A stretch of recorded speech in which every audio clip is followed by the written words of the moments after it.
Sementara itu paslon nomor urut 2 Prabowo Gibran menyatakan akan komit memerangi korupsi. Salah satu cara realistis yang dapat dilakukan jika Prabowo Gibran terpilih, maka ia akan memperhatikan kualitas hidup para pemegang keputusan besar dengan menaikkan gaji. Kumpul di tempat yang baik ini untuk membahas masalah korupsi. Dan saya kira kita semua menyadari dan faham benar betapa masalah korupsi ini merusak kehidupan bangsa dan negara dan membahayakan keselamatan sebuah negara. Negara-negara yang dikatakan gagal sebagian besar adalah karena tidak mampu mengendalikan mitigasi ataupun menghilangkan korupsi. Justru yang tadi disampaikan oleh pimpinan KPK benar-benar relevan. Kita faham justru negara seperti kita yang hidupnya banyak sekali tergantung sumber daya alam, disitulah terjadi praktek-praktek korupsi yang sangat mengganggu kelangsungan hidup suatu bangsa. Semua upaya yang sudah disampaikan oleh KPK harus kita dukung. Dan saya bertekad untuk mendukung dan untuk manakala saya nanti bersama saudara Gibran menerima mandat dari rakyat, saya bertekad untuk memimpin upaya pemberantasan korupsi dengan sungguh-sungguh dan dengan total. Saudara-saudara sekalian, pendekatan yang sudah dilakukan itu sudah benar.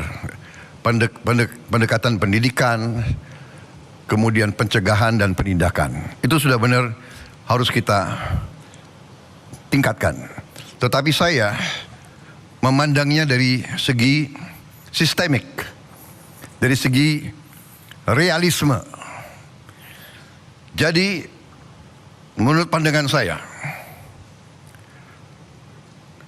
kita harus dengan secara realistis mengatur kualitas hidup semua pengambil keputusan yang mengendalikan roda pemerintahan, terutama yang memegang anggaran besar.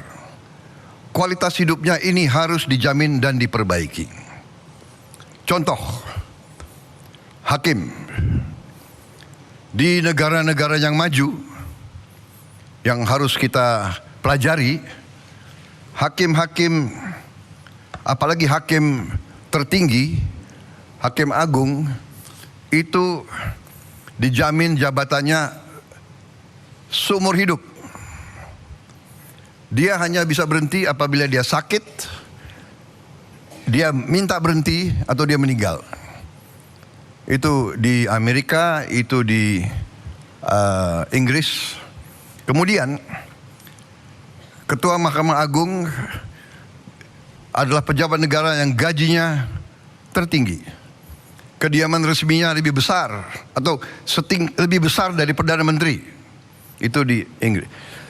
Hakim-hakim itu dijamin penghasilannya begitu besar sehingga bisa dikatakan dia tidak ada insentif untuk korupsi sama sekali. Ini yang saya anggap pendekatan sistemik dan pendekatan realistis. Pejabat-pejabat yang memegang anggaran besar, kualitas hidupnya dan penghasilannya harus sesuai. Sekarang direksi perusahaan swasta, bahkan perusahaan BUMN, gajinya jauh lebih besar dari Panglima TNI, dari dirjen-dirjen, dari menteri-menteri yang memegang anggaran negara yang triliunan. Ini saya kira harus kita mendekatinya secara realistis. Ini keyakinan saya. Jadi kita perbaiki kualitas hidup, kita tingkatkan gaji-gaji semua pejabat, semua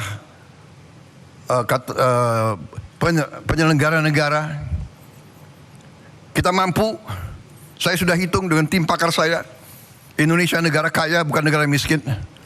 Kita mampu, kita tingkatkan kualitas hidupnya, kita jamin kualitas hidupnya dengan berbagai sistem. Dengan demikian kita tegakkan semua undang-undang yang perlu ditegakkan. Bila perlu pembuktian terbalik,